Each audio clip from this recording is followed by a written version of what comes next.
بلندی از ستایش، تو بلندی از نیایش.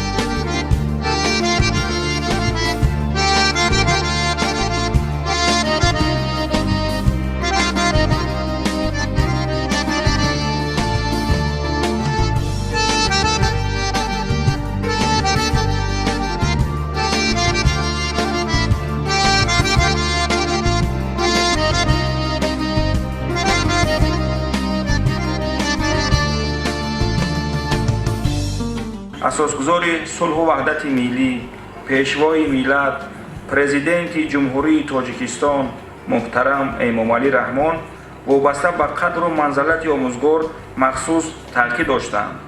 آموزگار شخصی است که با نور سواد و معرفت و علم و دانش حیات جامعه را روشن می‌سازد، خرافات و جهالت را از حیات جامعه بیرون می‌کند و سازندگان و آبادگران آینده وطن را به کمال می‌رساند.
نباشد نعمت در هر دو عالم حلال از پاره نانی معلم.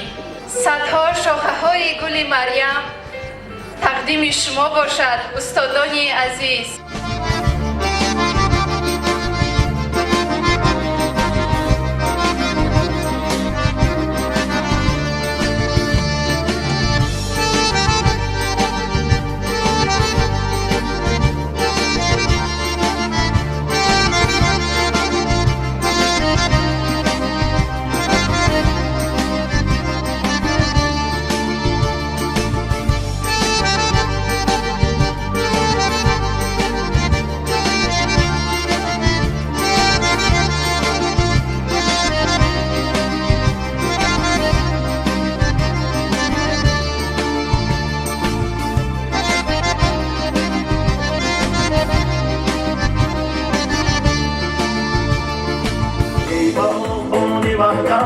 ای پیشوای ملت، پلیس خلق ملت، ای پیشوای ملت، آمیخته مهر و آهت با جان نثار دل رو، مهری همه نصیبه ای پیشوای ملت.